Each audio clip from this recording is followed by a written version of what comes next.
Let's do this sa ating shoutout notes, yung mga problemang anik-anik sa buhay na para sa iba maliit lang. Nako, yung mga nag-shoutout notes sa atin, medyo namang problema sila at malaking bagay. Kaya ilabas na natin ang ating tanong bayong. Eto na umaalo.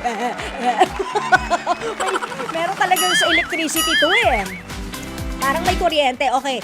Question. Mula sa ating tanong bayong. Unang tanong sa ating shoutout notes.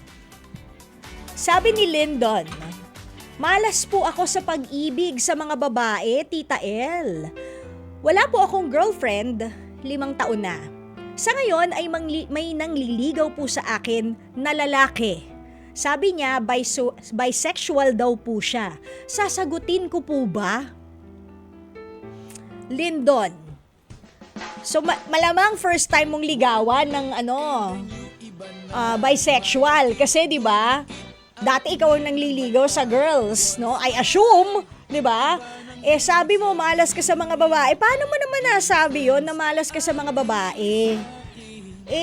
Tapos ngayon na may nangliligaw sa yung bisexual at tinatanong mo kung sasagutin mo ba siya. Actually, doon pa lang sa sabi mong malas ka sa babae, gusto kong sabihin na agad sa yung mag-try ka ng lalaki. Pero grabe, hindi ko naman inaasahan yung twist and turns neto na may nangliligaw pala sa yung bisexual. Pero bago ko sagutin yan, happy birthday belated kay Maricel Halili. O, diba?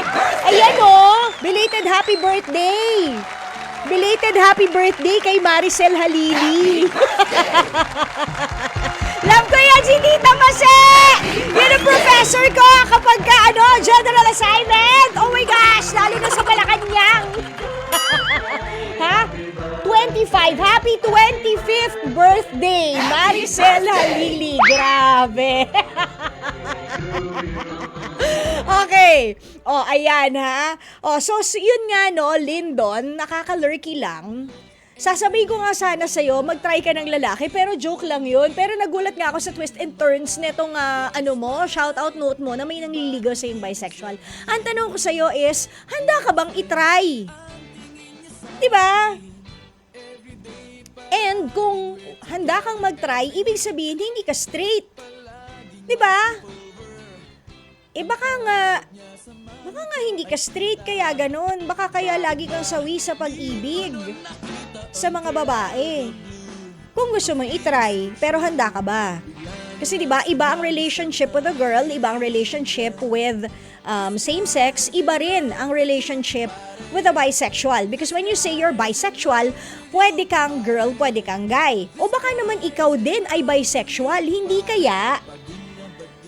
Diba? Naku, grabe. Parang baka dito mo madidiskubre ang iyong pagkatao, diba? So good luck sa'yo, Lyndon. Hindi ko alam kung gusto mong itry. Ang tanong ko lang sa'yo is kung handa ka, go. Kapag ka nagdududa ka, no. Okay? Kasi naku mahirap yung maturbo. Ngayon. Hindi! Kayo ang babastos ng isip nyo, mahirap yung maturbo. Ibig ko sabihin yung relationship, mabilisan na ngayon, nakaturbo na. O hindi mo alam, the next thing you know, cool off na kayo. The next thing you know, wala kayong label, di ba? Mabilis ang takbo ng mga relationship ngayon. Hindi katulad ng mga relationship nila tita noon na talaga nagtatagal ng ilang taon. Ganon. Kayo, kung ano-ano iniisip nyo, ha? Hello KBP, good evening po. Okay, next question. Galing sa ating tanong bayong. Sabi niya, yung jowa ko Tita L for 10 years, hu. Dati po Tita L ay kontento na po siya sa simpleng date like sa karinderya, lakad sa park at ice cream. Pero nung nagka-work, umiiba na siya. Niyayaya na ako sa mga mamahaling restaurant na ako ang laging nagbabayad. What to do Tita L? Tanong ni Christoph. Christoph, unang-una, ang tanong ko sa'yo, masiba ba? Gaano ba kalakas kumain? Ano ba yan? Ang tatakaw nyo? Exactly! Gaano ba kalakas kumain tong jowa mo? Grabe, pang 5 tao ba? Hindi ba kasya sa small na platter ang kainan? Dapat talaga yung medium platter para mabusog siya.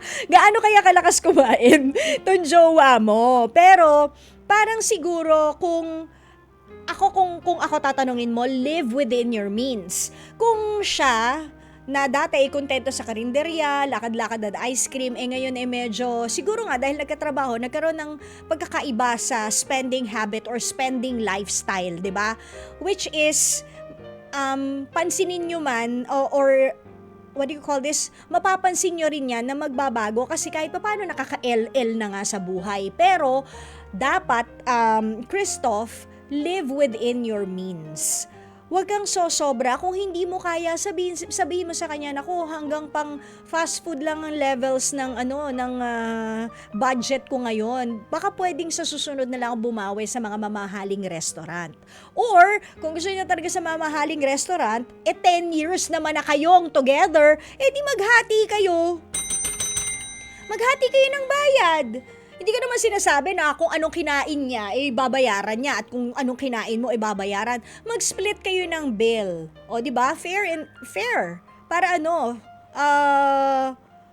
kung gusto niya kumain ng masarap, di, hati kayo sa bayad kung hindi mo talaga carry, di ba?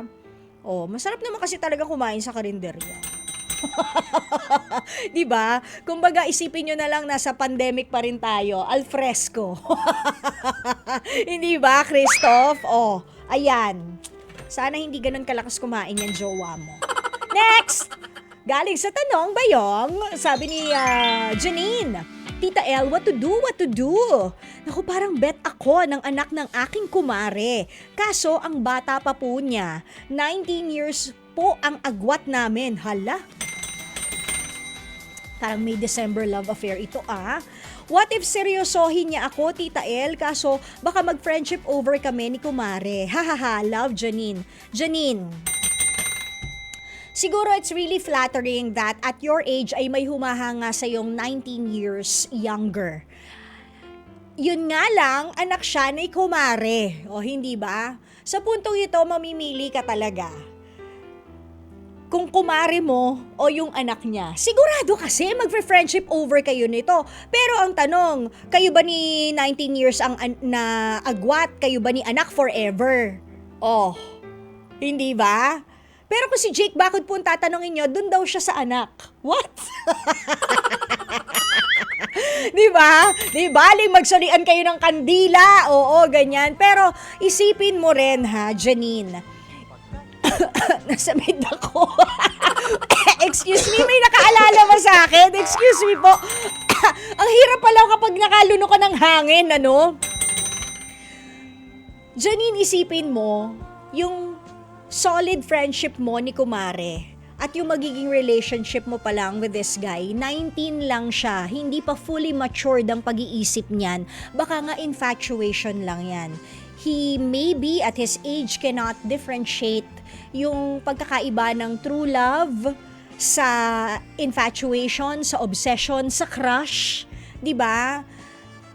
Kung talagang betchicles mo, itong si 19 years younger na anak ni kumare, alam mo suggestion ko sa'yo, wait till he's 21. At least legal age na yon. Kapag gusto ko pa rin niya, mag-usap na kayo ni kumare. Which, mapunta tayo doon sa pelikula. Naalala ko na naman yung pelikula ni si Dennis Padilla, tsaka si Joy Viado, tsaka si Enrique Hilba. Sino? Si Mateo Godicelli. Naalala ko na naman yun. Magtatay si Mateo tsaka si Dennis Padilla. Pagkatapos si Mateo ginawa si Joy Viado.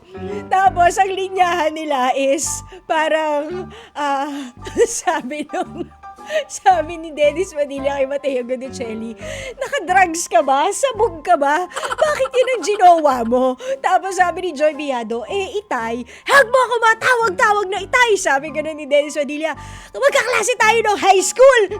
Diba? Ganon. So sana Mars, hindi yun mangyari sa'yo. Antayin mo muna mag-21 yung anak ni kumare para legal. Kung by the age of 21, talagang type ka pa rin nitong boylet na ito, di tsaka kayo mag-usap ni kumare, ha? Pwede mo na rin siyang tawaging inay. Ganon, no? Inay. Mars Inay, yan, mga ganyan. Okay? So, sana nakatulong. Teka, baka meron, ayan, wala na.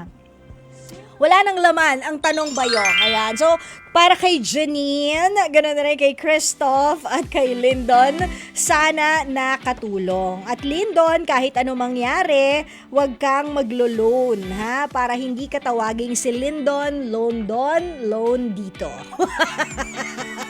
Okay? Mga kapatid, dito tayo sa totoo. O, yan yun yung boses. Pagbigyan nyo na, minsan lang naman yan.